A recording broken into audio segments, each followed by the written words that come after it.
Emma Doran, thank you so Yeah. much for joining me on the Mindful podcast. Thanks for having me. Thanks for the tea. I'm happy to be here. I want to start with the last line of your book. Did you skip ahead? No, I didn't. thoroughly enjoyed Mad Thanks, Isn't yeah. It, the book, and I hope people go and get it. But I want to start with the last line. It's no Yes. spoilers, but it really stuck with me, and I think it's a nice place to start. You say, I'm not the best, but I could be the happiest. Yes. That's a big statement. I mean, if somebody was Yeah. offered that at this stage of your life, you'd take it. You'd take their hand off, wouldn't you? Yeah, and I think it was an honest.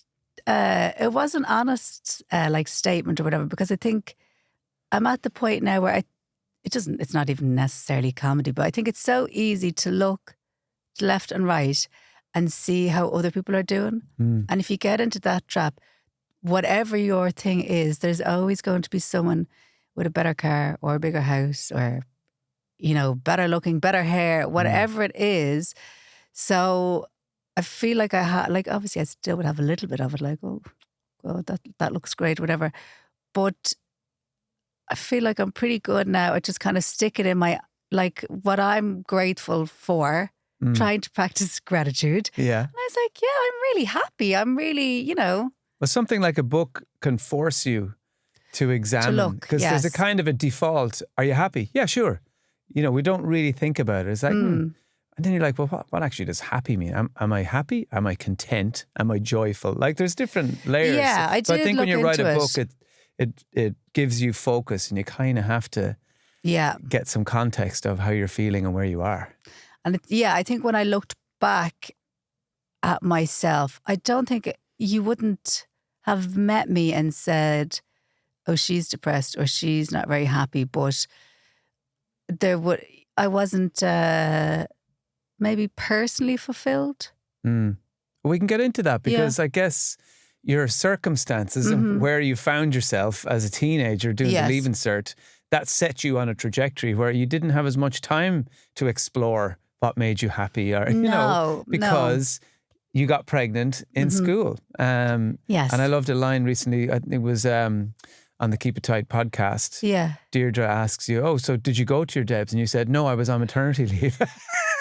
I guess true. funny now, but back then Yes. it was that was quite a lot to be dealing with. Yes. Take us back there. Yes. So now I can totally joke about it or whatever, but at the time, so I had, let me think now, where would be the best place to start? When I was a teenager, I wasn't like, inverted commas, a bad teenager, but I was definitely, I was in search of like a bit of development, a bit of something, like, let's do something. I was always trying to keep something going. And my parents, now I kind of call them strict. I think in fairness to them, they were just involved, or they took an interest. Like, if I went somewhere, they'd want to know where I was going. Yeah. kind Well, of you thing. were sneaking off school. Yes. You were having fags behind the bush. Yes. You were interested in hanging out with boys and exploring that side of thing a little Yes. bit. And you had some good pals who were willing to do it with you. So I they had mean, their reasons. it's standard teenage, but in fairness, it wasn't that your parents were Victorian. You were up to stuff. You weren't going to Yes. school. Yeah, it's There's a true. great moment you talk about where you're talking to your friend and she's like, I've got a German test tomorrow. I'm fucked. And you're, I don't want to go to school. And you're like, I kind of want to go into school. And then suddenly your mother's voice appears on the phone going, she's going to school. Because when your parents could pick up the phone upstairs. Yes, that was a real thing. They could pick it up and they were like super sneaky little ninjas about it.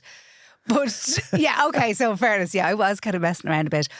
And I'd taken myself and my friend had gone to Courtown the summer before sixth year. I had kind of convinced her, let's go get jobs. Let's make Courtown Ibiza for one summer only. And I say, like, on stage and stuff that, I had a great time and I got pregnant in about 4 days, which is not that far from the truth. Like, the freedom of it, I just went bananas. So that was all grand. But then when I came back to Dublin to go back to school and whatever, very quickly I kind of was like, oh, something's off. And I went, but it was, now this was serious. And I went and did a pregnancy test on my own. Yeah, that was really poignant when you talk about it in the book. You go to Stephen's Green Shopping Centre. It didn't involve any friends because I think that was serious, and I didn't want people around me. So I think even when I've always had this terrible habit of that when something was bad or whatever, that I would close myself off. I wouldn't reach out to people. I'd go inward. And I didn't want, maybe it's that thing of not wanting to be vulnerable with other people as well, in like with a negative emotion. Quite happy to have positive emotions around people, but like when it's a negative thing. Yeah, you do say something along those lines in the book, which I took a note of because I thought it was really poignant in terms of how a lot of us operate. Because you say, I could say I'm happy without even thinking about it. To say I'm upset felt like a failure. Yes. You know, and that's the face that a lot of us put on, you know, a lot of the time. But when you talk about doing the pregnancy test, and you kind of I think you call it like an EastEnders way, comparing it to cat slide, where you literally slide down the wall in sort of aghast at this dramatic kind of thing. Yeah, because I really thought it was almost out of body, because I thought, like, as you say, cat slide, I thought those sliding down the wall bits were just for TV. Yeah. I thought they were I was like, who would ever do that? Do you know what I mean? Yeah. But I did it. Like, well, it's the legs going from under you. That was exactly it. Slid down the wall. And but then I don't know how I kind of like got myself together really quickly, and like I was like, no, like kind of cop on now, and left quickly. Like just obviously didn't keep the test or anything like that. Got rid of the test and just kind of like almost like just get rid of that now. Like don't want to look at that or whatever. And yeah, because I talk about with Allison about that the minute that fight or flight emergency mode kicks in, and you talk about you leave the shopping centre in a sort of a daze, and you don't actually remember much of the following days and weeks, which happens to us when we're in full on stress response. Our memory goes to crap, and we can have these blanks, and you're like, I don't even know how I got through that because I don't really remember what was happening. Yeah, that definitely happened. I was kind of on autopilot, because I know that I did go through the motions, and probably as well it was important to me to do that as to like not arouse suspicion. You know what I mean? There wouldn't if I had kind of kept trying to pull sickies or something, obviously that would have caused suspicion or whatever. So I know I definitely like went into school and, you know, clocked in, clocked out, but I don't really remember much. And even at that time as well, I think maybe it was my mom. I think it was my mom or something, or maybe a friend. So I was always the person that when somebody said something like, pick that up, I'd be like, pick that up, don't you see? You know, singing all the time. One of those people. And that had completely gone. Oh. That had gone. The usual kind of messing thing, or somebody, I mean, like just making faces at people or dancing up in their face, and, you know, all that had disappeared. Yeah. Isn't that frightening when that happens? And I obviously didn't know that had gone. Yeah. Because that was just my, I don't know, like subconscious mind just like slipping out with people that I was comfortable with. And that they were like, that had completely gone. And I was like, oh. You know, I think that's what a lot of people find disturbing about when they're overwhelmed, or they're dealing with something big, or they're stressed out of their minds, that they're losing a piece of themselves. Yes. I remember there was a guy who, I talk about it in the Mindful book, but he contacted me on Instagram because he wanted to talk about singing in the shower. Okay. And he contacted me to say that he was really excited because he was singing in the shower again. Oh, wow. And what had happened was COVID happened. He lost his job. He had 2 kids. He's freaking out going, oh my God, I'm the breadwinner. How am I going to get through this? Yeah. And his thing, just like you going, pick that up. You know? Just messing. Yeah. His thing was singing in the shower every morning. He'd go in and he'd start going, and sing whatever the songs was. And he noticed that when he was really anxious and stressed out, he stopped. And for that's him, so he was interesting. like, that was even more traumatic than what he was dealing with. He was like, oh my God, where am I gone? Because it was a marker of him being him. Yes. So when he started doing some meditation and some simple techniques and, you know, calming his stress response enough to get through the day, he realized, oh, I'm singing in the shower again.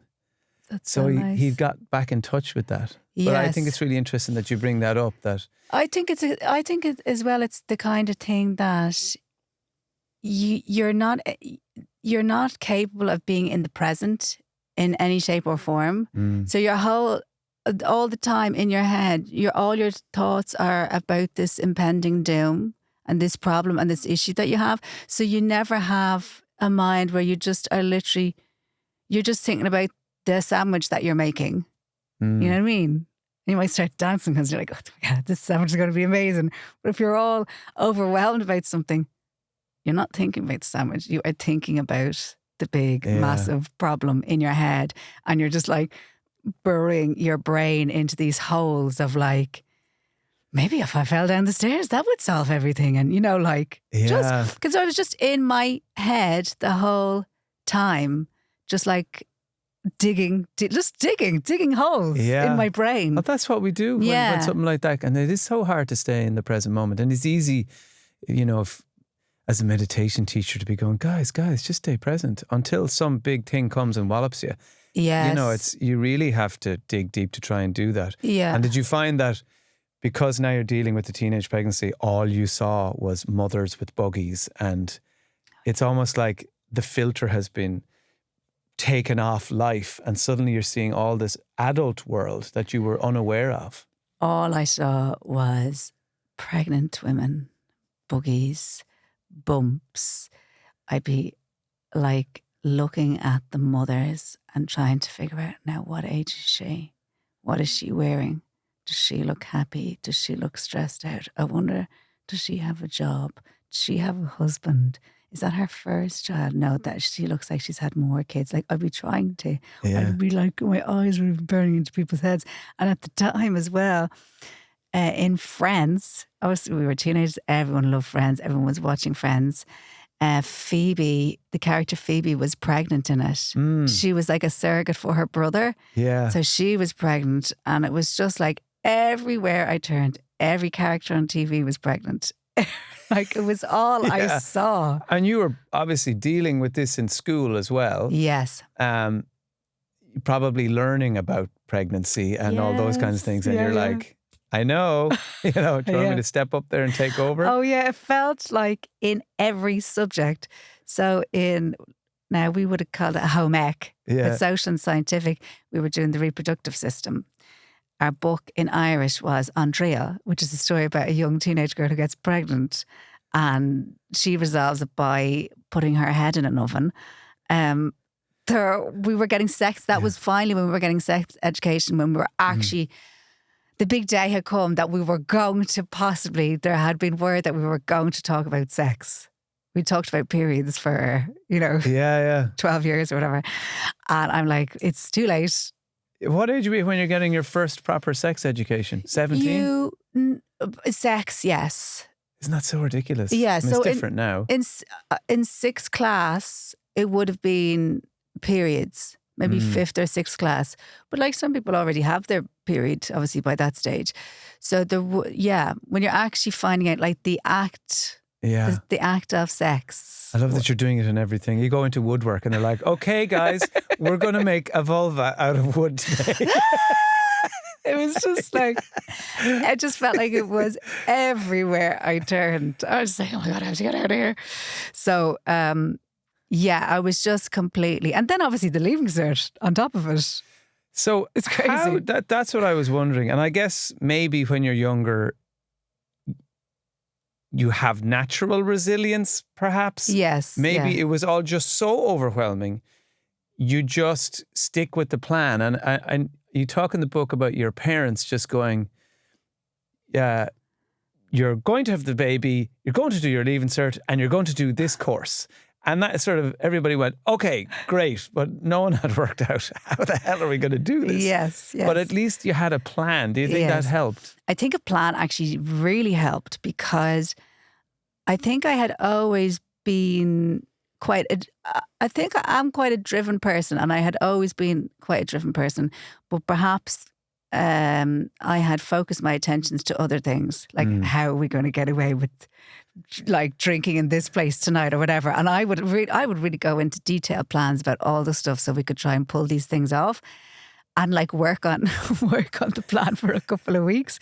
So I think when I shifted that focus, I imagine you would like, you know, the movies where they have the military table with all the tanks they can move around. You just have like bags of cans and naggins.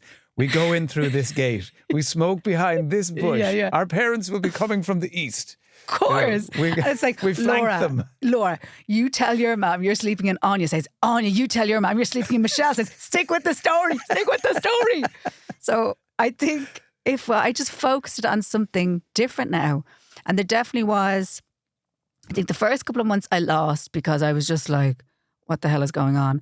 But I definitely had a period in the middle where I was very focused. I was very focused, like, it was basically just my appointments, my pregnancy, schoolwork.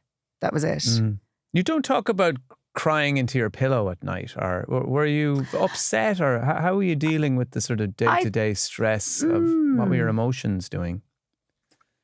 No, I don't think I was crying into my pillow. Maybe at the start I did when it was like a big secret and I was all mad in my brain.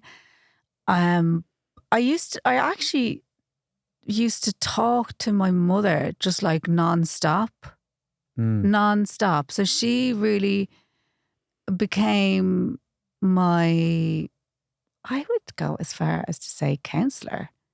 Like I just talked to her nonstop. So often the way it was in our house, my dad would have gone to bed earlier and my mum and me are more like night people, you know, like, no, we'll watch the end of this and then we'll go to bed. You know, we're those kind of people. Yeah. Clever dad. Clever dad. Well, 7:30. I better go upstairs. Oh, and that's what he's like. He's still like that now. It's not like, you know, once the kids moved out, he's like staying up late and whatever. Yeah.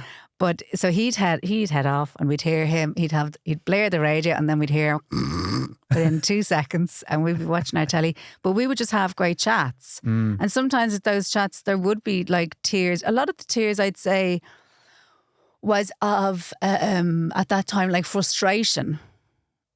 That's what I felt like. What were you frustrated with? I was frustrated that say Ella's dad, seemed to be having a great time. You know what I mean? Like, so this is Gory Boy. You refer to him in the book. So yeah, Gory Boy. The dad.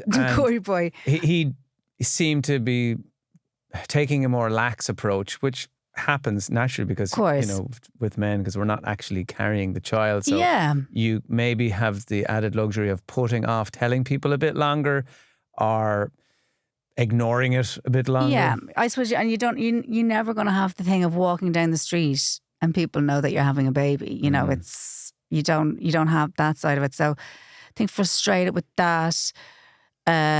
Frustrated about like probably how tired I was as well. Like that, you know, in my mind I was like, I was so busy and I needed to do all this stuff.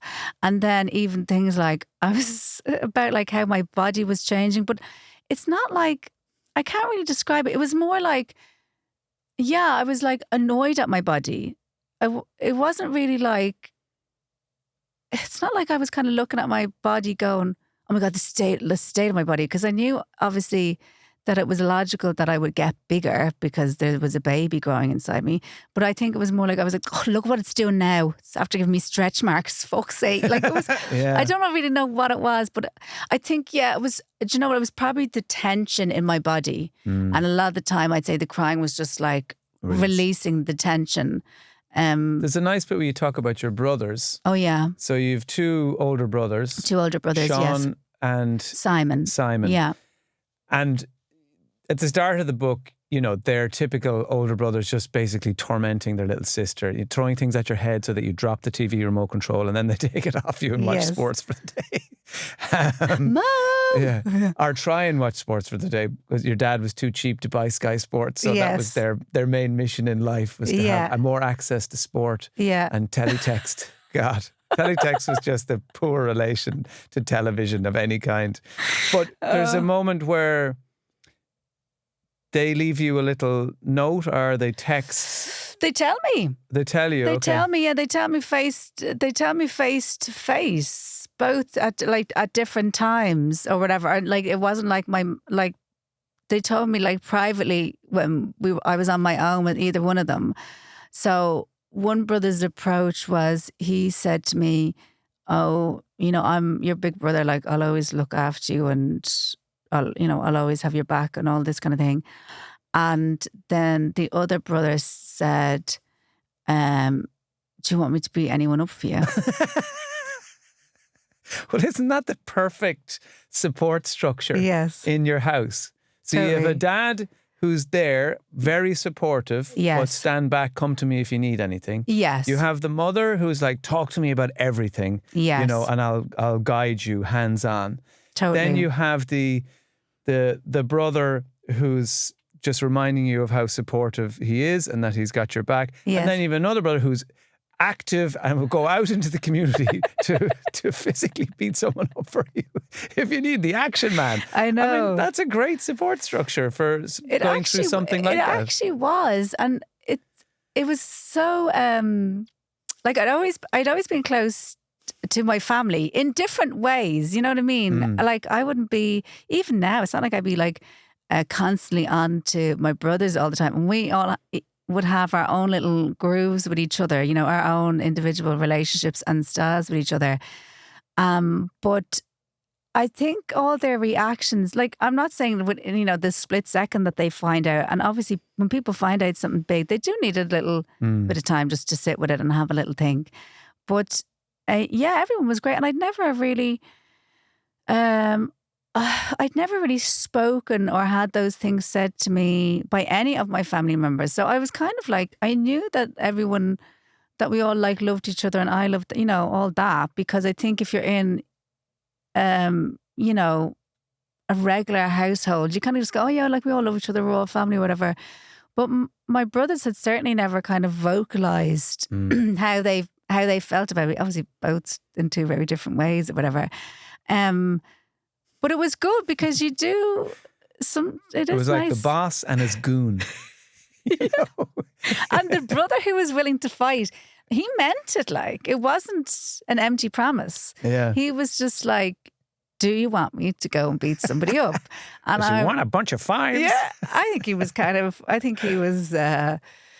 okay, when I said no, it's all right for the moment, but I'll keep you posted. I think he was like, okay, well, do let me know. Do let me know, because that's something I can get involved with. But so you have the baby. Yes.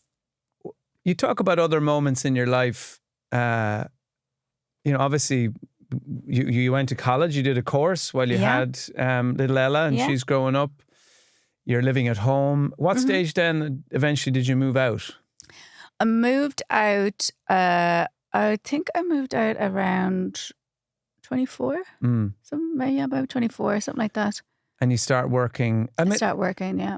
So much of the book is not about comedy. And I guess the reason I'm dwelling on the pregnancy part is because that's what most of the book is about. It's your journey through discovering this, navigating it, and then dealing with it. And you talk about all aspects of it. And one bit actually I didn't consider, because you just think it's, literally happy families. But you talk about the transition into a blended family. Yes. After you meet your partner, Shane. Yes. And so you move into you're blending families. Talk me through that, because that's a bit obviously difficult to navigate than maybe people think. Yeah, I think it's so when I met Shane, I already had Ella. Ella was 4. And I didn't really know how to go about that, having a child and meeting a romantic partner. So before that, I would have described myself as like kind of like a Cinderella, like I'd have like dalliances and smooches, and I've got to go. I've got to go. It's nearly 12. See you, bye. Because it was, in my mind, it was just too complicated to try and merge that all together. And obviously I didn't want to meet somebody, introduce them, and then that to break up or, But you really have to think more deeply about it then. But which isn't kind of the vibe when you're in your 20s. Yeah. You know what I mean? That's not, there might be a few people secretly in the back of their heads thinking, oh, I'd love to meet somebody long term, but that's not. What did you call Shane? Did you have a nickname for him in the book?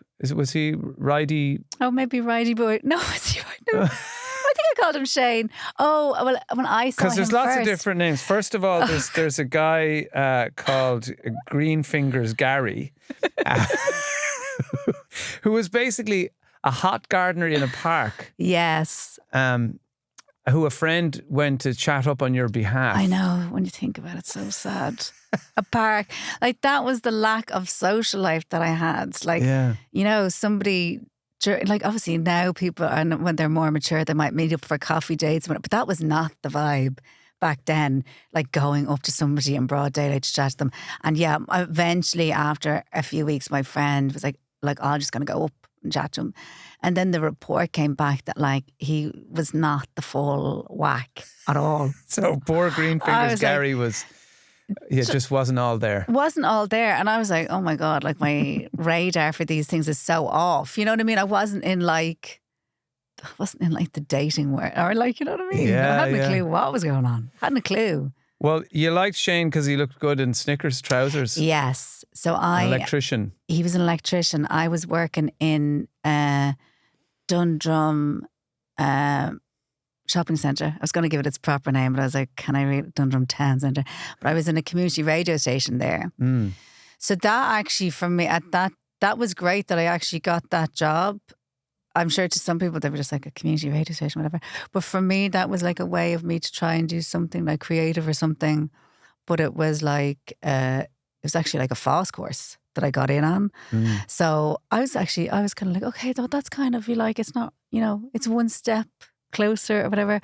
But I used to see him in Dundrum going up and down the escalator, so I'd try and like throw eyes at him. I'm sure he was like, what's wrong? Such a busy day, just going up and down the escalator in the Snickers trousers. Well, I'd be trying to like throw him the eyes at like 10 o'clock in the morning, and I'm sure he'd be looking at me going, wonder what's wrong with that woman's eyes, or you know what I mean, like what's going on there.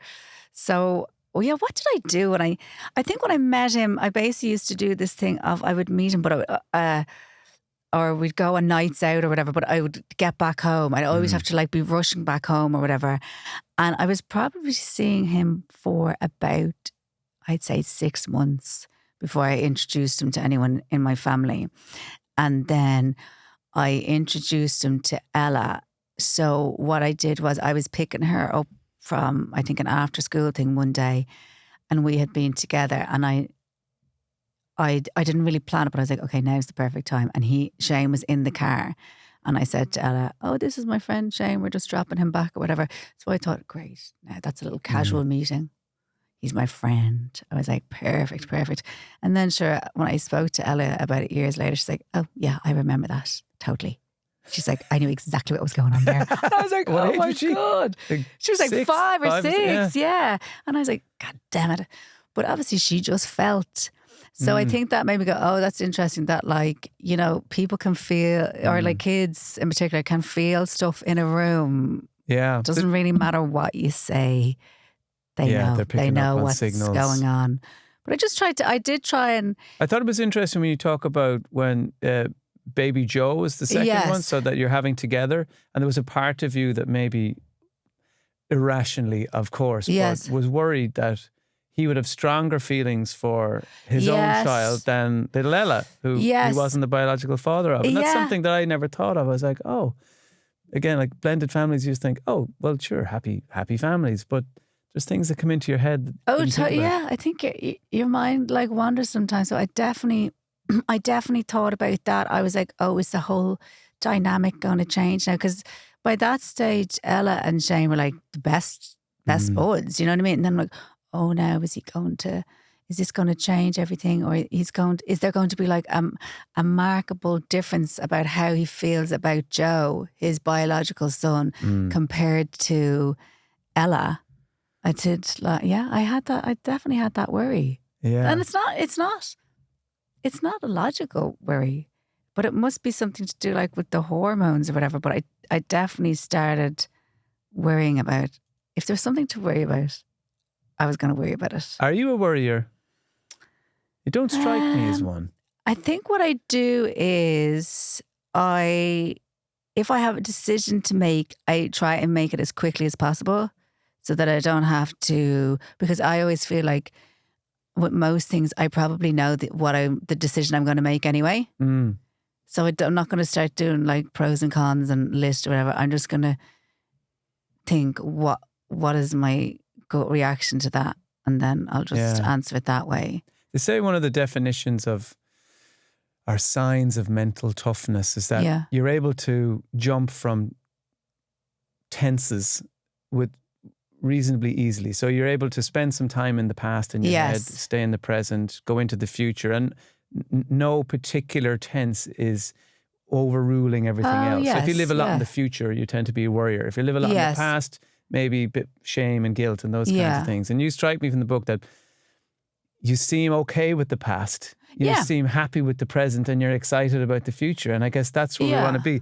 There's a great way you put it, and you say, there were so many times in my life when I thought I was on the wrong track and had messed everything up, emotionally, with my own worthiness, and even just financially. But really, sometimes I think that becoming a mother made me realize how strong and capable I was. If I'd taken a different path, would I have had the confidence to have a comedy career?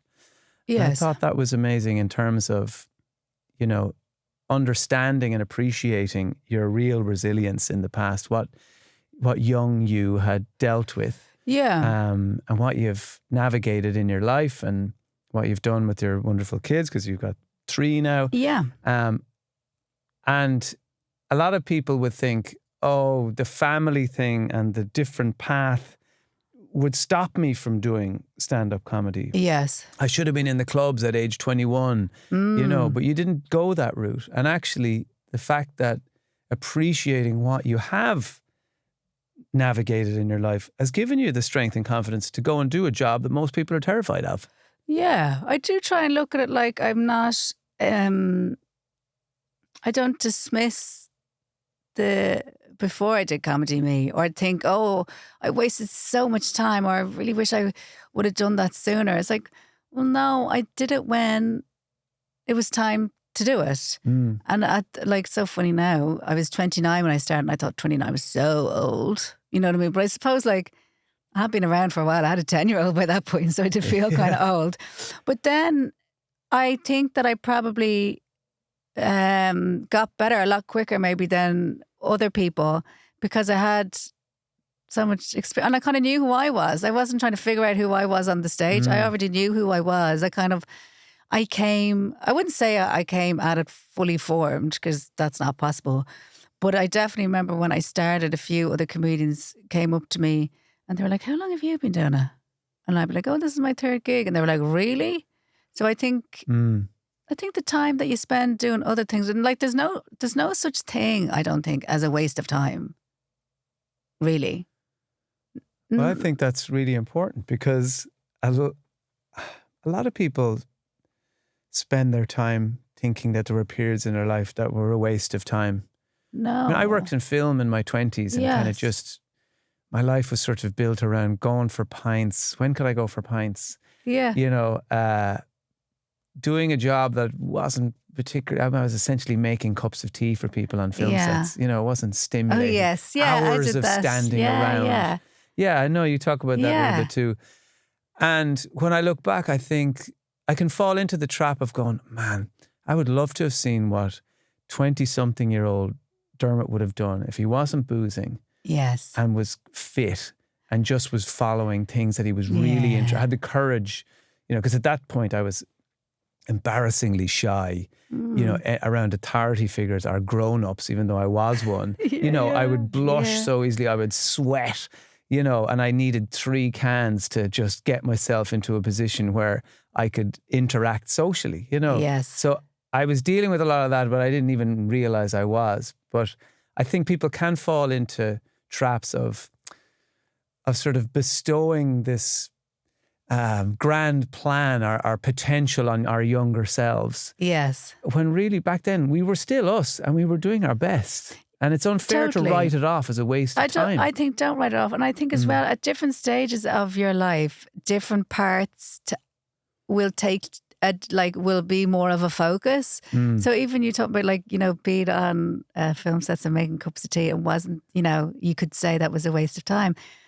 But it sounds to me like at that time, that was your time to build your confidence, wasn't it? And to like being around people and kind of giving you a chance to grow that way. Okay, it mightn't have been helping your career in any great way, or like, you know, that part of yourself. Well, it taught me incredible people management skills, that different people in different departments needed to be approached in different ways. Yes. You know, and it would be something that I would use in interviews for 20 years on the radio, understanding somebody's vibe really quickly and then knowing what approach to take. Yeah. You know, and whether they wanted you to come in strong or stand back a little bit, or, you know. Yes. I know those environments where you have to like read it straight away and you're like, they want a bit of a show, or... I absolutely love the way you say in your book, because it goes against a lot of it goes against the way, you know, people might frame it or think about it. You say, if I met 18-year-old Emma today, I'd tell her nothing. Because most of us I'd go back and tell my 18-year-old self, you're going to be okay, kid. You know, be confident, stupid. Yeah. You know, but you just go, I'd tell her nothing. Let her work it out for herself. Yeah. Well, why would I ruin it for her? Tell her absolutely nothing. And would she listen to me anyway? I don't think she would. Like, no. Who listens to anybody? You know, I wouldn't want to spoil it for her, because I wouldn't want to take any of the parts away, because I'd be afraid then the other things after wouldn't have happened. Yeah. You know, I wouldn't want to say to her, oh, like, you know, don't, if like, say, if I hadn't have done the job in the community radio station, if I had said to me, saying, don't waste your time with that, get into another radio, you know, a commercial radio station, that's, you know, nobody listens to a community, whatever. I wouldn't have met Shane. I wouldn't have seen him. And even that was a great time for me, because it was actually a time where Ella was in school. I was working short days. I could go and I could bring her, I could collect her, and I had a little bit more time for myself. So I was able to explore myself just a little bit. I was getting... And the escalators. Do you know what I mean? Like I tell her absolutely nothing. Nothing at all. Well, it's all connected. That's the difficult thing. It is. It is all connected. You can't pull out one piece and say, we'll just surgically remove that difficult time in my younger self's life. Everything is connected. Yeah. You know, if you're like, there's like something recently that happened. Now, this is kind of stupid, but a few months ago, I was doing this Leicester Comedy Festival in Leicester, and I was travelling on a bus by myself. I was going to Birmingham Airport to go home, and this man was sitting beside me. The bus was packed, and now I had my headphones on, and he kind of kept saying these little things. He commented about something that was happening on the bus, but they were kind of funny. But I was just like, oh God, man, leave me alone. Leave me alone, man. And then he persisted again. He said something. I was like, right, I'm going to have to take my headphones out here. Do you know what I mean? Anyway, I started having a chat with this guy, and he was so funny. And he starts telling me how he's really crazy about theatre, and he goes to all these shows by himself. And he started telling me all about his life. He was showing me all the shows that he has gone to and all this stuff, blah, blah. And we had a great time. We had a great laugh. And I'm sure other people on the bus were kind of thinking, you know, this is like dark evening. It's raining outside. Yeah. And these two strangers having a great laugh. Anyway, after the fact, sure, didn't he find me on Instagram? He's gotten tickets for my show in Birmingham. And I'm so looking forward to seeing him at the show, because it's just going to be the funniest thing ever to see him. Yeah. And I know that's like a stupid thing, but I was like, if I had dismissed that little interaction, I would have missed out on that. And like, when I see him now, I'm going to squeal with giddiness, because I just think it's so funny. But my little bit of like, oh no, like headphones in and whatever, don't get me wrong. It's not like I'm going around the bus all the time now with headphones off, like looking around, looking for crazy interactions. Not at all. Because you'll find them. Yeah. And I guess there's some people listening going, what if he turns up at the gig and with a machete, but and a plastic bag on his head going, hi, remember me from the bus? It was actually, I noticed then by travelling around on my own, sometimes, and not even just him, but other things, sometimes you have like the nicest little interactions with people. I had one yesterday. Okay, yeah. I had one that gave me like fizz in my body. Oh, it was wow. just with a woman at the Lewis stop at Houston Station, and she tapped me on the shoulder to say, your bag is a bit open because I have a gammy zip on my bag and a charger was sticking out. She said, somebody might grab that out of your bag. And I was like, oh, thanks a million. Yeah. Then we just got chatting. I found out she works for an internet company, and she was like, I love my job. I had shit jobs before, but I love it here, and everyone's sound. And she just was having the best day. And then we were chatting about all kinds of things. And then it just ended. And I was like I said, I had this sort of fizz in my body. And I was like, that was just a beautiful interaction. Yes, and I wish we heard more about those things and celebrated those things more than the negative stuff that we do. And I actually looked around the Lewis and I saw all these lovely moments happening. People getting up out of their seats for old people. People smiling at each other, people saying, excuse me, laughing if they bumped into each other. There were all these lovely, simple human interactions. And I realized, God, we really focus on the shit stuff a lot at the moment. Yes. And I think actually the guy that I met, it's a similar thing. It was his passion for all these theatre shows that he goes to see and that he just has, this is his thing that he has going on and he's absolutely happy out with it. Yeah. And I just, So isn't the open-mindedness that you're talking about there a beautiful example of your tattoo? Oh, yes. You got a heart tattoo on your wrist. Is that on it my there? Wrist, yeah. And it's to represent the open heart. So approaching the world with a little bit more of an open heart. Yeah, and just kind of being in it at the time. And if I had been closed off, I wouldn't have gotten it chatting to him. And it's I don't know, it's just, there's no such thing as any waste of time. And I know I sound like I'm just kind of floating around. But I do try and keep my eyes open for little things, you know what I mean? I do. But that's all we're expected to do. Sometimes I think it's marketed to us like we're meant to be blissed out, you know, at one with everything, forgiving everybody in the moment, never experiencing darker emotions. And that's complete bullshit. All we're looking for really are those moments of awareness where we have an open heart or we have an open mind to the potential in some moments and a bit of appreciation. And that can change the trajectory of your day and your week and your life. I think it's just that little reminder sometimes that everyone is just on the planet just living their lives and like doing their best. Yeah, I know. Yeah. Like everyone's doing stuff and whatever. Everyone wants to be having a good time. Yeah. And just be kind of happy and, When I was looking around at all the different cultures in Dublin when I was on the tram, Oh, yeah. And obviously that's kind of front and centre for a lot of people. And that's exactly what I was thinking. I was looking at people of all nationalities who had travelled vast distances to come and try and set up a life for themselves here. And you just know all of them are doing pretty much the same thing. Like when you look at ants, they're all a similar mission. They're going out, they're trying to get through the day, they're trying to earn a little bit of money to bring it home to the people they care about the most and keep that going for as long as they can. And in between, try and be a bit happy, That's all that's really happening for most people. Yeah. Nobody wakes up in the morning and goes, today I'm going to make it my mission to destroy Irish culture. I know. They're just trying to get through the goddamn day. Yeah. They're we're the same. That our needs and end goal is pretty much the same. We want to look after the people we care about and, not make a complete mess of it. That's kind of it. That's really all it is. Yeah. Maybe have a nice sandwich. Yeah, I know. You know what I mean? Yeah. Like there's nothing crazy going on. But again, I suppose that is people looking to the right and the left of them, worrying about what other people are doing or worrying if they have more or I have less. And it's that, it's that trap of just getting too fixated on how good or bad somebody else has it compared to you in like, yeah.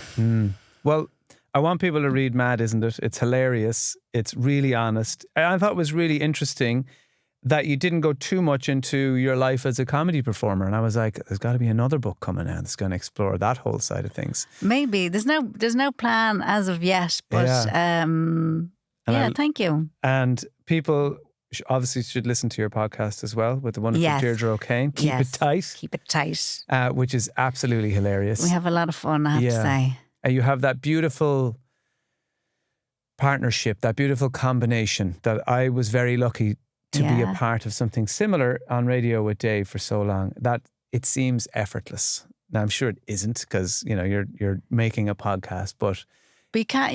It just happens. You can't fake it. Yeah, it's just whatever it is. It's some sort of chemistry. It's yin and yang stuff. I don't know what it is. Yeah. Parts fit into. I was going to say parts fit into holes or something. There's something. I don't know. Talking about seagulls on your last episode. Oh yeah. Deirdre O'Kane, in all sincerity, saying, "If a seagull came near me, I'd fucking strangle it." Like this whole dark side of Deirdre O'Kane. That there's a killer in there. And she means it. Yeah. I do. It was the absolute sincerity. I was like, I am worried for that seagull. In fairness, anyone who's had some food robbed or got a 99 knocked out of their hand would feel pretty similar. Emma Doran, thank you so much for joining me on the Mindful Podcast. Thanks, I love it. Best of luck with everything. Where can people follow you?